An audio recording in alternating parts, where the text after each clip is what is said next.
UPI యూజర్లకు alert. Google Pay, PhonePe, Paytm యూజర్ల కోసం కొత్త రూల్ వచ్చేసింది. National Payment Corporation of India ఒక కొత్త నిబంధనలను ప్రవేశపెట్టింది. యూజర్ల డబ్బు భద్రత కోసం ఒక కొత్త ఫీచర్ని తీసుకొచ్చింది. కొత్త మార్గదర్శకాల ప్రకారం అన్ని యూపీఐ యాప్లు పేమెంట్ చేసే ముందు ఎవరికి డబ్బు పంపుతున్నారో వారి పేరు మాత్రమే యూజర్లకి చూపించాల్సి ఉంటుంది. ఎందుకంటే యూపీఐలో పేమెంట్ పంపే వ్యక్తి పేరు నేరుగా బ్యాంక్ అకౌంట్తో లింక్ అయి ఉంటుంది. క్యూఆర్ కోడ్తో స్కాన్ చేసినప్పుడు పేరు లేదా చెల్లింపుదారు రిజిస్టర్ పేరు చూపించకూడదు.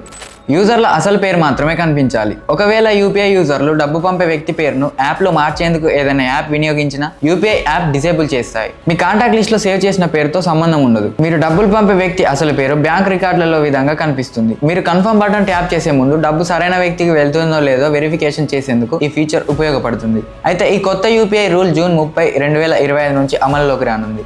పీర్ టు పీర్ మర్చెంట్ లావాదేవీలు రెండింటికి ఇది వర్తిస్తుంది.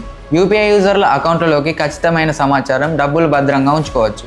ఆన్లైన్ పేమెంట్ సమయంలో పొరపాటున ఇతర కాంటాక్ట్ను ఎంచుకుంటే పేమెంట్ ప్రాసెస్ అయ్యే ముందు మీకు వార్నింగ్ అలర్ట్ వస్తుంది. అప్పుడు ఆ పేమెంట్ చెక్ చేసుకునేందుకు వీలుంటుంది. సో చూసారు కదా, మనం ఒకరికి పంపబోయే డబ్బు మరొకరికి పంపుతూ ఉంటాం.